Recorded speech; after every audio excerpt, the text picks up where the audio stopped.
शिवसेनेचे नेते शशिकांत शिंदे यांनी धक्कादायक विधान करत चड्डी बनियन गँगवर थेट प्रहार केला आहे. त्यांनी म्हटलं, दरोडा टाकणारी चड्डी बनियन गँग आता प्रसिद्ध झाली आहे. अशा शब्दात त्यांनी सध्याच्या राजकारणावर उपरोधिक टीका केली. हे वक्तव्य कोणावर आहे यावर गोंधळ असला तरी काही नेत्यांवर अप्रत्यक्षपणे निशाणा साधल्याचं स्पष्ट दिसतंय. त्यांच्या या वक्तव्यामुळे राजकीय वातावरण ढवळून निघालं आहे. टीका प्रत्यय टीकेचा नवा दौर सुरू झाला असून शिंदेच्या या भाष्याची चर्चा सोशल मीडियावरही रंगली आहे. तो आम्ही तर सभागृहात सांगलं चड्डी बनियान गँग. आपल्याकडे पूर्वी गावीमध्ये आणि शहरामध्ये चड्डी बनियान गँग प्रसिद्ध होती दरोडा टाकायला. ही गँग आता नवीन सुरू झाली आहे.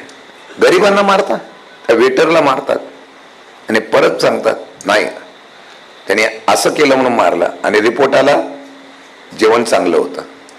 बिंदास भ्रष्टाचार केला जातो, बिंदास. पूर्वी ही घरं तुम्हाला ज्या किमतीत मिळत होती त्याची किंमत आता दुप्पट झालेली आहे. तर कारण माहिती आहे, जीएसटी.